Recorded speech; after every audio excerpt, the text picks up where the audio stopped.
En este nuevo capítulo de Más que un Pitch, hoy día vamos a conversar con Guillermo Prieto. ¿Quién es Guillermo Juan Pablo Silva? Bravísimo. Bravísimo. Bravísimo. Probablemente muchos de los auditores conocen esta marca tradicional chilena que nace en los años finales de los años 80. Guillermo Prieto, uno de los cerebros detrás de esto. Muy bienvenido, gracias por estar con nosotros. Gracias, Guillermo, por acompañarnos. Bienvenido. Al contrario, el agradecido soy yo. Estoy muy contento de poder contarles un poquito de la historia nuestra, ya que, como todas las historias, parte de una forma, se desarrolla de otra y finalmente está lo bueno, lo malo, lo complicado, lo entretenido. Así que ojalá sea una muy buena entrevista. Eso es lo que buscamos, que nos cuentes lo bueno, lo malo, lo feo, lo entretenido, porque también eso le sirve mucho a nuestros auditores, que muchos son emprendedores, muchos están creando negocio y toman apunte de lo que se habla acá. Vámonos al año 87, Guillermo. Cuéntanos un poquito de ti y por qué hacer una heladería. Mira, a ver, todo parte por un clic, ¿ya? Yo siempre pensé de hacer algo que me gustara, que me diera felicidad, y la verdad que era un gran consumidor de helados. Ya. Y por lo tanto, hacer algo que te gusta, ¿verdad?, es todo más fácil. Por lo tanto, ese año, ¿verdad?, me hizo un clic, que es fundamental en el mundo del emprendimiento, que te haga ese clic, ¿verdad?, con ciertas motivaciones. En el caso mío, principalmente era plata. Ya ese fue mi clic. Ya necesitaba ganar plata. Tenía 3 hijos, tenía 30 años, ya, y por lo tanto era una de las necesidades de hacer algo que fuera exitoso.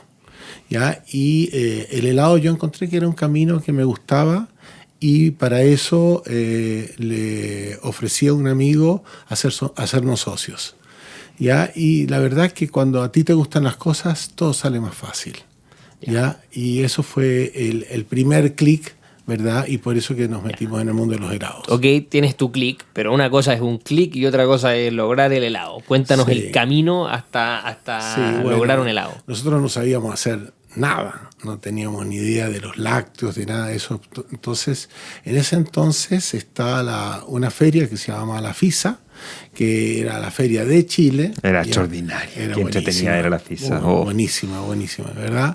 Y para buscar ideas, etcétera, etcétera, llegamos al pabellón de Italia, y en el pabellón de Italia íbamos caminando con todavía no socio, pero estábamos juntos, ya la decisión se había tomado, y pasamos por el stand, un stand donde vendían máquinas, y la verdad que los pelos se nos puso de gallina y dijimos, este es lo que vamos a hacer con esta empresa, y ahí nos metimos, y la verdad que éramos jóvenes, teníamos 30 años, ya, y también al italiano le caímos bien. Y nos hizo... Cosa que es muy importante. Muy importante. Los italianos tienen su carácter. Todo, caerle bien era muy importante. Muy bien. Y la verdad que posteriormente fuimos muy amigos y estamos muy agradecidos de haber tenido un mentor como él. Ya. Ok, consiguen la máquina.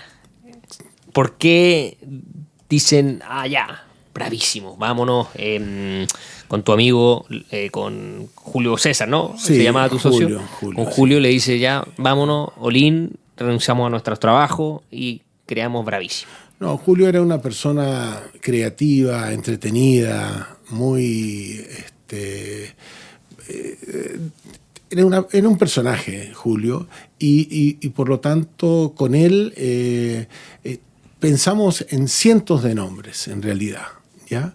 Pero al final de cuentas, a nuestro juicio, la mejor maquinaria en aquel entonces de helados se llamaba Bravo. Entonces dijimos, Bravo, bravísimo, es una consecuencia de Bravo, y ahí nace el nombre Bravísimo. ¿Fijáis? Bravo, bravísimo. Así que llamamos a Italia, hablamos con el dueño de la empresa si le molestaba que le hubiéramos puesto o que le íbamos a poner bravísimo. Nos dijo que al revés, que bienvenido, y ahí hicimos, fue nuestro primer acierto. Bravísimo, que abre primera tienda en el Alto Las Condes, ¿no? No, la primera tienda fue en Providencia con Manuel Montt. ¿Ya? Ya ahí abrimos un local, vendíamos puro helado, nada más, era una heladería ¿Pero sola. aprendieron a hacer helado? O sea, el primer día que abrimos nos acompañó este italiano y al segundo día desapareció. Así que o salíamos a vender o perdíamos todo lo que habíamos ganado el día anterior. Así que fue muy lindo porque a partir de ese día entendimos que teníamos que nadar solos, ¿ya? Y así fue, ¿ya? O sí o sí.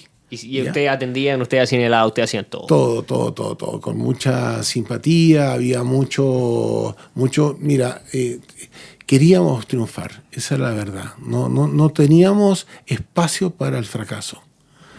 Era nuestra gran oportunidad y lo sentimos. Ya desde el día que abrimos, bueno, vender helado es algo bien bonito, de verdad es un aplauso para un artista, ¿verdad? El hecho de que la gente... hay señales. Por ejemplo, si tú vas a comprar un helado con tu novia y tu novia elige otro sabor, hay un gesto que es que tú le das a probar tu helado a ella y ella a ti, porque generalmente tú dices el mío es mejor que el tuyo. Y ahí son gestos muy bonitos que uno descubre que los dos se fueron contentos. ¿Llegó gente a esta primera tienda? Se llenó el primer día. ¿En serio? Sí, vivimos algo que no habíamos vivido nunca. Estábamos muertos de miedo cuando abrimos a las 12 del mediodía, un 23 de diciembre.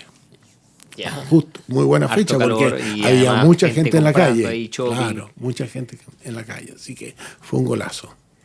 ¿Y ese primer día? ¿Qué era lo que te pasó a ti? Mira, ¿Dijiste esto va a ser algo grande? Sí, claro, de verdad. Ahora, éramos jóvenes, éramos emprendedores, teníamos ambiciones legítimas, etcétera, etcétera, pero sabíamos poco del negocio.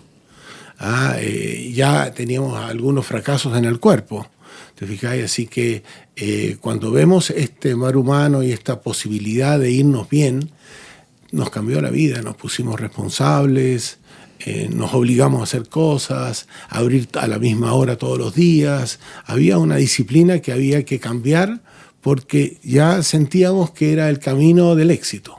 Ya. ¿Cuál fue el segundo local y cómo en el fondo ustedes dijeron ya estamos en posición de empezar a expandir esto? Mira, nos pasó una cosa muy especial. Como a los 3 meses, como a los 8 meses de haber abierto este local, se nos acercó otra cadena de helados, ya que habían tenido la desgracia de que se había muerto el líder. Entonces, los familiares eran todos chicos, eran muy jóvenes, y el mayor tenía 18 años. Entonces se acerca a nosotros y nos dicen, mira, necesitamos a alguien que opere esto. Y nosotros dijimos, Upa Chalupa, quedaba cerca de otra heladería muy famosa en ese entonces, y justo vino un gran rockero a Chile, ya de ese entonces, ya no me acuerdo cómo se llama, pero era un rockero pero tremendo, y estuvo como 4 horas sentado en este local que atendíamos nosotros y que dijimos que sí a esta familia. ¿Esa era conocida ese local? El de ellos sí. Se llamaba Tevere. ¿El Tevere? El Tevere, sí. ¿Cómo se llamaba? Juan Carlos, no, ¿cómo se llamaba? Ellos eran ¿Eran italianos? Sí, pues, los mauricianos. Sí, pues, los mauricianos, los mauricianos. Exacto. ¿Ya? Y estaba pegado al Tabelli. Estaba pegado al Tabelli. El Tevere y el Tabelli estaban pegados. Estaba pegado, ¿te fijáis? Pero estuvo en el local nuestro Bon Jovi. Ahí ya me acordé. Bon Jovi, ya.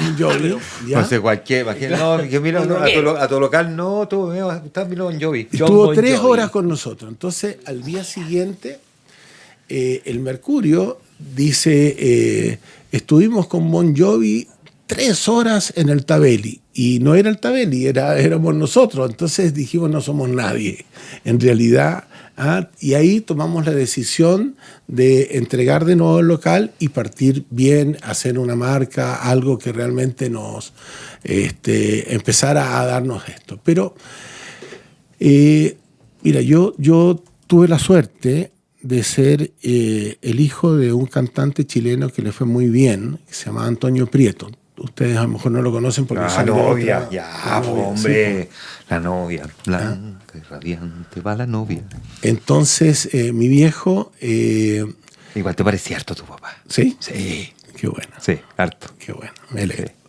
Y allá, y él estaba viviendo en Estados Unidos y le dije, viejo, ¿por qué no te vuelves a Chile? Le dije, hagamos un negocio ya y a mí me está yendo bien, nos dedicamos a los helados, ya tenemos una marca que está empezó a funcionar, ¿por qué no te venías acá? Entonces me dijo, ya, me voy para Chile. Y pusimos una heladería en Viña del Mar, frente al casino, Que la administraba tu papá.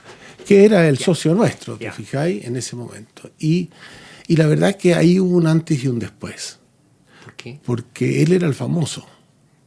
Entonces el hecho de que viniese Antonio Prieto a Chile y que volviera, eso a nosotros nos ayudó muchísimo porque la prensa... Era muy famoso Antonio Prieto. Claro. Era más que Bon Jovi aquí en Chile.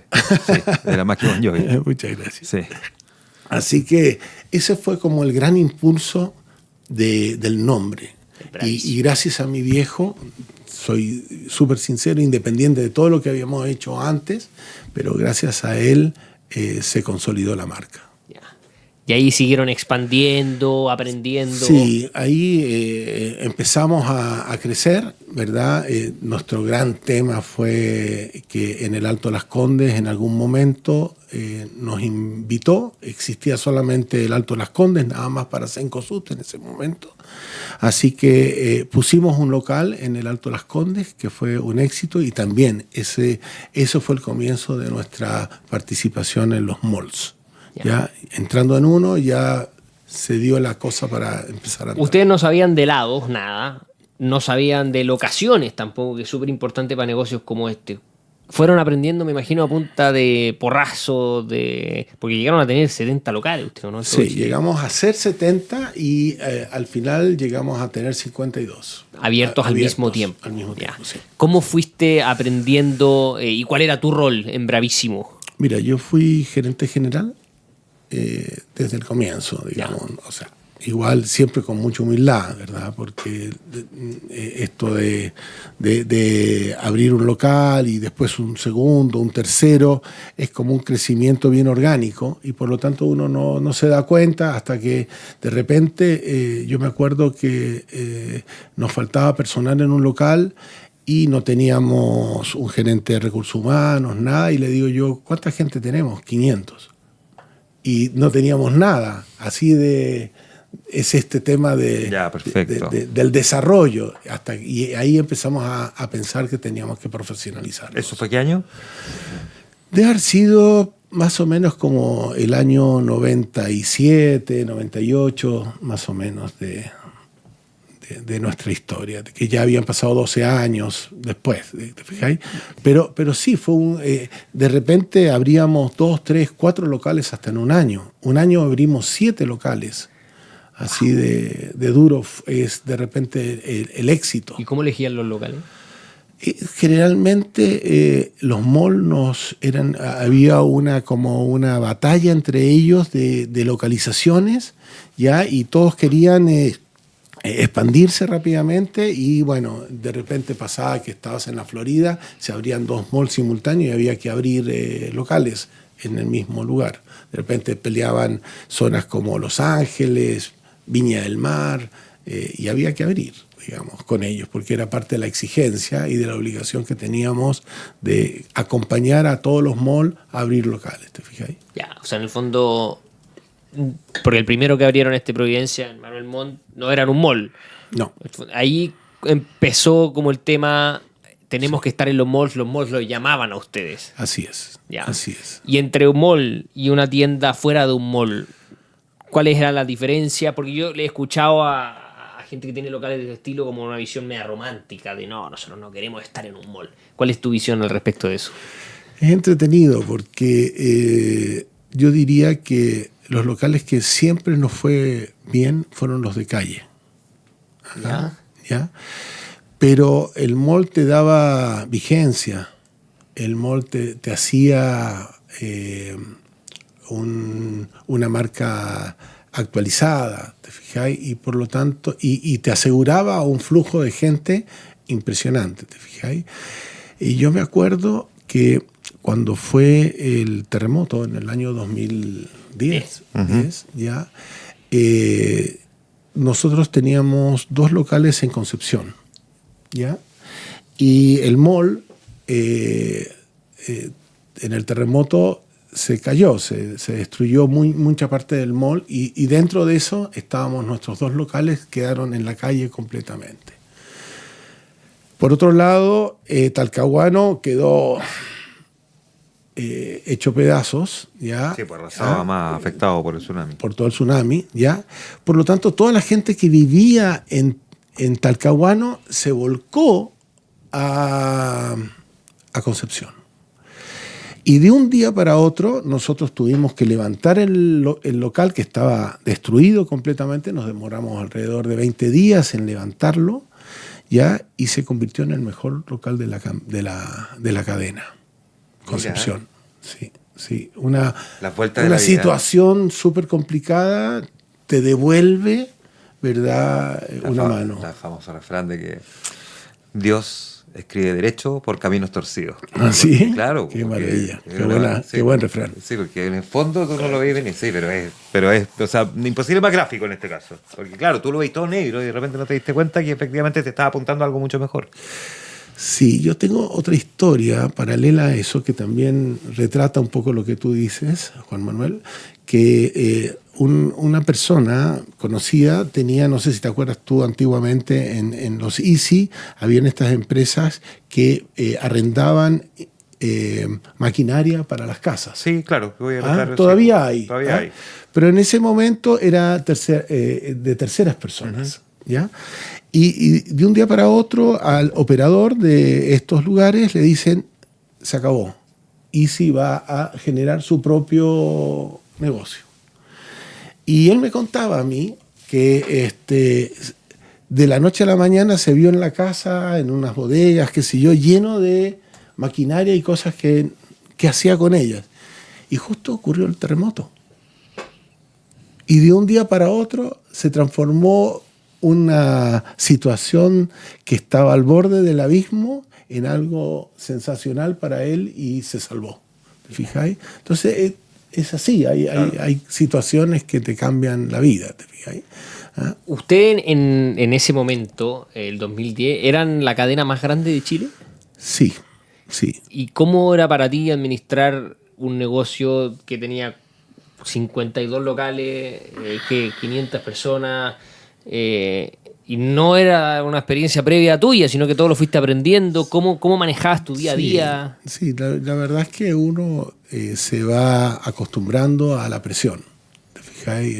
O sea, tú te levantas y ya sabes de que te van a ocurrir ciertas cosas, ¿te fijáis? Pero la verdad es que uno está feliz, trabaja feliz. Cuando te va bien, uno trabaja feliz. Ahí cuando tienes una buena marca, que la gente te quiere, te felicita en la calle, tú de repente íbamos caminando por Ahumada y nosotros teníamos unos conitos que envolvían el cono, el barquillo, ya que decía Bravísimo, y yo iba identificando cuántos iba, a medida que iba caminando hacia adentro por Ahumada, iba contando los helados nuestros, ¿te fijáis? Entonces eso te va llenando de autoestima, el trabajo que tú haces es muy valorado, te quieren, ¿te fijáis? Entonces todo eso no es algo que te complique. La complicación es hacerlo bien todos los días y no perder tu clientela, ¿te fijas? Me imagino que trabajabas muchísimo. Muchísimo, de verdad. Yo me acuerdo que cuando yo salía de vacaciones me demoraba 20 días en prepararme para poderme ir. Porque había que dejar cheques firmados, no existían lo de hoy, que es las transferencias y todo eso, que es mucho más fácil. Entonces nada, era todo manual, ¿te fijas? ¿Y muchas veces también atendiste locales tú? Así partimos. Y aparte, hasta el día de hoy me encanta la relación con el cliente. Yeah. Sí, de verdad. Ya estoy viejo. Y yo no me pongo como hombre viejo, sino como old school. Mejor. Yeah. Ya. Y la verdad es que es el mejor momento de mi día cuando atiendo gente. Sí, Sí, mira. sí. Oye, te tinca, Juanma y bueno, Guillermo, vamos a la pausa para seguir hablando de la historia de Bravísimo, esta segunda etapa, donde partieron quizás los momentos difíciles de crisis, cómo lo reconstruiste, cómo saliste de eso. Estamos conversando con Guillermo Prieto, él es uno de los fundadores de la reconocida cadena de helados Bravísimo. Estamos de vuelta en Más que un Pitch, conversaciones con emprendedores y sus historias, con Juan Manuel Astorga y Juan Pablo Silva, un espacio de Radio Infinita y el DF+. Estamos de regreso a Más que un Pitch, hoy día conversando con Guillermo Prieto de Bravísimo, Juan Pablo Silva. Estábamos hablando de este pic. Estabas en el pic de tu carrera, la heladería más grande de Chile, mucha gente a tu cargo, un país que ama tu marca. ¿En qué momento Bravísimo empieza a caer y empiezas a ver los problemas? Mira, el negocio nuestro es un negocio estacional, principalmente. Tenemos un invierno y un verano. Esto es igual que vender suéteres. Apareció el sol y no vendiste ni un suéter más, ¿ah? Y llegó el frío y te pusiste el suéter inmediatamente, ¿te fijáis? O sea, esto es un poco así. El helado es lo contrario. Sale el sol y la venta es instantánea. Por ejemplo, ayer, antes de ayer, que hemos tenido un clima distinto, los helados han sido, digamos, la vedette de estos días. ¿Ah? No hay heladería que no haya vendido todo su stock. ¿Te fijáis? Así de rico. Y además, un día de sol en invierno puede ser mejor que el mejor día de verano. ¿Y eso por qué? Porque la gente sale, se vuelca a comer helados. Mira. Sí, es bonito, es bonito. Hay fenómenos simpáticos. ¿Cuál es el helado favorito de la gente? Son modas, ¿eh? Sí, vamos a esas modas, ¿eh? Son modas. Por ejemplo, El pistacho está de moda, pues. Hoy está de moda el pistacho. El pistacho está sobrevalorado. El Pero- tres leches. De acuerdo. El tres leches también. En los niños, sobre todo, el cookies and cream. Ya son helados que están de moda. Un helado que a mí me encanta, pero lamentablemente ya no se consume tanto, es el lúcuma.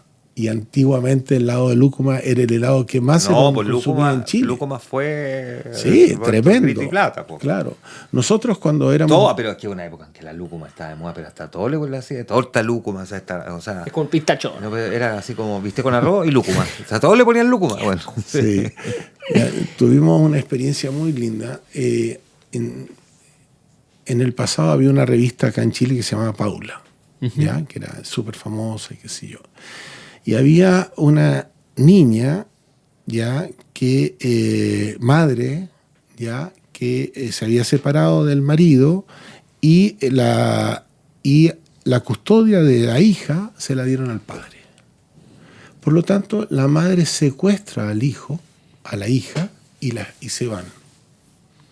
Entonces, la periodista de la revista Paula le hace una entrevista en el lugar donde estaba ella escondida, y ella dice: ustedes no saben lo que es estar escondida, no saben lo que significa no poder caminar por las calles, no saben lo que significa no poder ir a comprar al Bravísimo un helado de merengue lúcuma. Eso Dice ella, ¿te fijáis? O sea, nosotros obviamente súper inflados y bueno, una situación que... Sí, ya. ¿Te fijáis? oye, y sabores que nunca pasan de moda. Bueno, la vainilla es el helado que más se vende en el mundo. Ya dulce de leche, manjar, chocolate, Chocolate. el único, ¿te Ah. fijáis? El único. Y en agua hoy está muy fuerte ¿Frutos rojos? fruto del bosque. Fruto claro. del bosque. Fruto del bosque. ¿Tu helado favorito, Juan Pablo? Me encanta Nutella, Nochola, todo eso. Así, Sí, los yo me sabores. pongo, o sea, de hecho siempre me compro el mismo. Ya, yo chocolate, dulce de leche. ¿Sí? Mi favorito, Dulce de leche. favorito. Y chocolate y dulce de Ya. leche. O sea, esos dos como la mejor combinación en la vida. Entonces, un poco para responder tu pregunta, llegó, digamos, octubre del año 2019, ¿ya? Y yo estaba en una feria en Milán con otros operadores de helado, en una feria de helados en Milán, ¿ya? Y estábamos comiendo en la noche, que hay diferencia de hora, y me muestran el teléfono con el problema del estallido social. Ya. Y estábamos allá y no podíamos creerlo, lo que estaba ocurriendo acá en Chile en ese momento, ¿te fijáis? Entonces salimos con un país y volvimos con otro, ya muy golpeado, porque nosotros somos comerciantes, vivimos de lo que ocurre en la calle, ¿te fijáis? Y por lo tanto, ese pic que yo les decía antes de un día para otro, que subió la venta, no se ocurrió. Teníamos que cerrar los locales a las 3 de la tarde, los malls estaban también muy complicados, nos obligaban a cerrar muy temprano, se abrían, se cerraban los locales que estaban a la calle, y por lo tanto no tuvimos turismo ese año, ¿verdad? Era muy peligroso, y llegamos a marzo con muy poca caja, ¿verdad? Para enfrentar el invierno, ¿ya? Y parte de la pandemia en marzo. Y eso a nosotros nos golpeó muy fuertemente.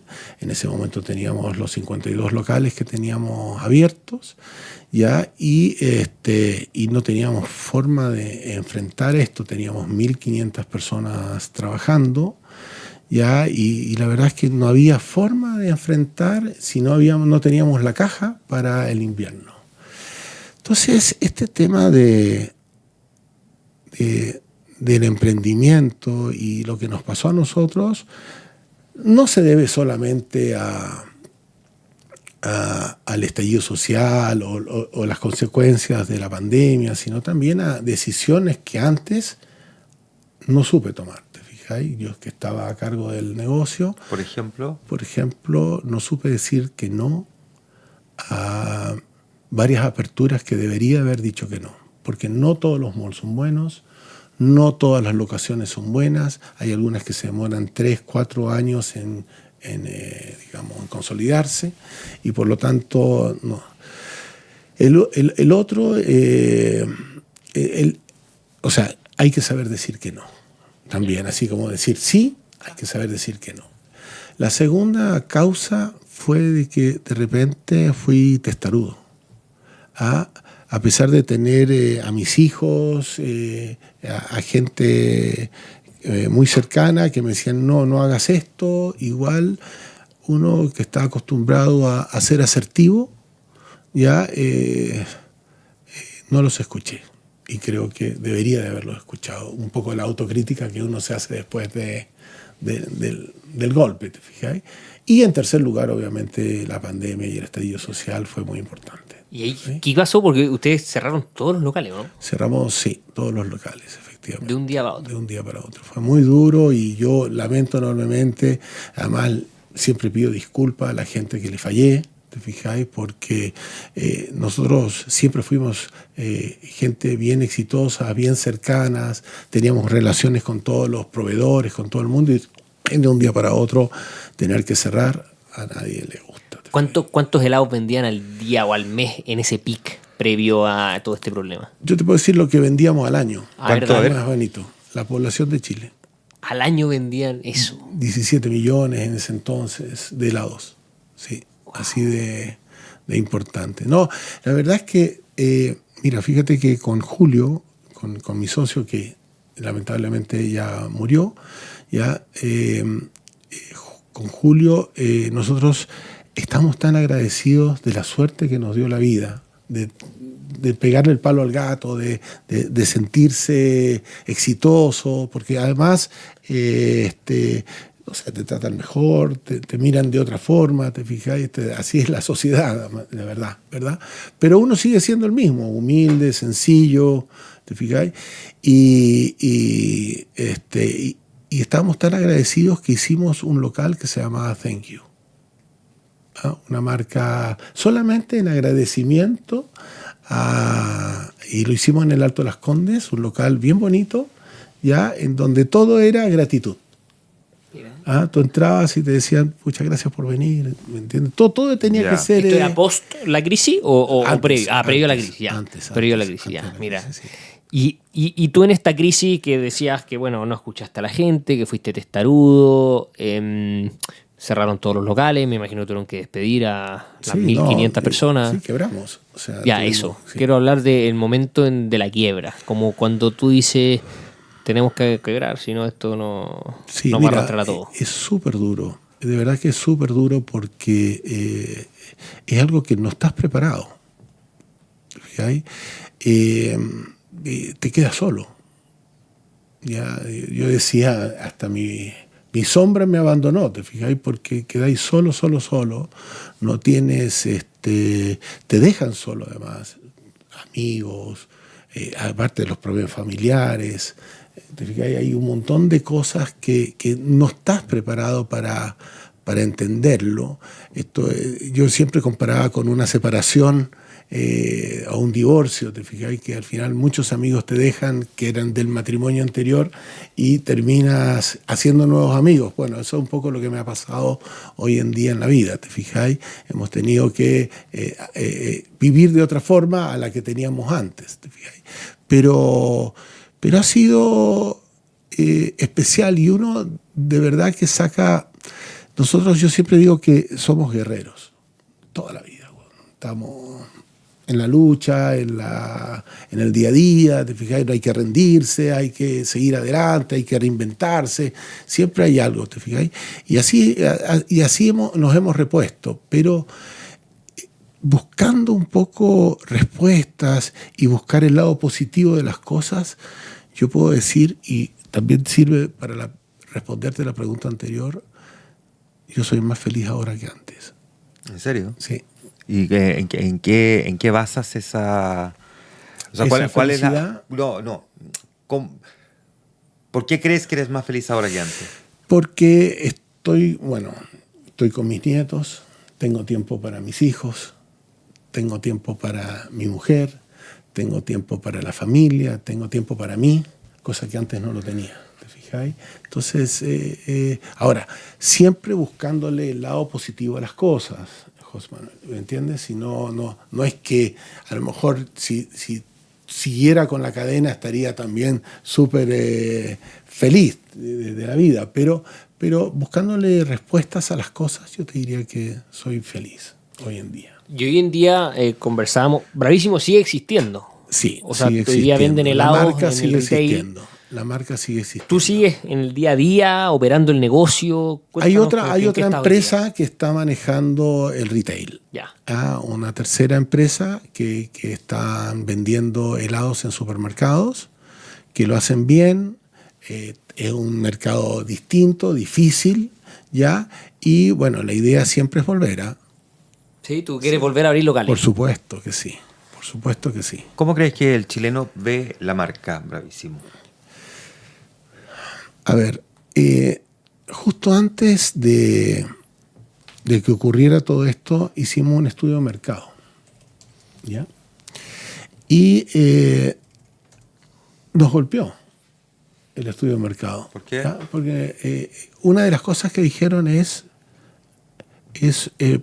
a ver, si pusiéramos la marca y la transformáramos en un ser humano, ¿ya? Yo te preguntaría a ti, Bravísimo, ¿es hombre o mujer? ¿Ya? ¿Ya?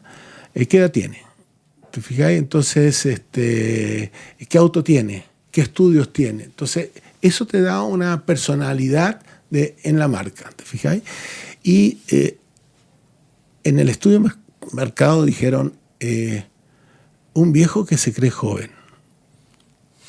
¿Ah? Nos dice eso, ¿te fijáis?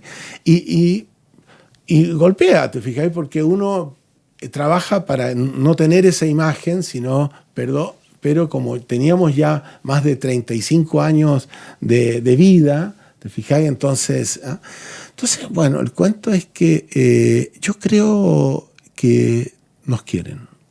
Todavía la marca es querida, ¿ya? Y hasta el día de hoy aparecemos, a pesar de que no estamos operando como operábamos antes, en los primeros lugares de marca de helados. Ya. En mucha gente uno le pregunta, dime una marca de helados, y todavía te dice es Bravísimo. Increíble. Oye, Guillermo, nos va quedando muy poco tiempo, 1 minuto. ¿qué le dirías tú, qué consejo le darías a un emprendedor, a un empresario, a alguien que está partiendo para que tal vez no le pase lo que a ti te pasó o de lo que tú has aprendido en todo este tiempo? Mira, yo tengo una frase que no es mía, que me la repito en la cabeza permanentemente para no fallarme. Que dice que si no puedes volar, corre. Si no puedes correr, camina. Si no puedes caminar, gatea. Pero siempre en movimiento. No hay que rendirse. ¿Sí? Eso es lo que yo hago. Ya, a pesar de que ya tengo una edad bastante avanzada, todavía creo que puedo dar, todavía creo y tengo confianza en mí mismo, y por lo tanto creo que cualquier persona que emprenda no necesita ser un genio, solamente necesita las ganas de trabajar y de hacer cosas. Eso es. Guillermo Prieto, de Bravísimo, conversando hoy con nosotros. Gracias, Guillermo, por acompañarnos en el Más que un Pitch. A ustedes. Extraordinario. De verdad, muy feliz me voy. Muchas gracias. Muchas gracias. Nosotros seguimos en Más que un Pitch. En Más que un Pitch, esto es Historia Infinita. Porque detrás de todo emprendimiento hay un principio. Y aquí te lo contamos.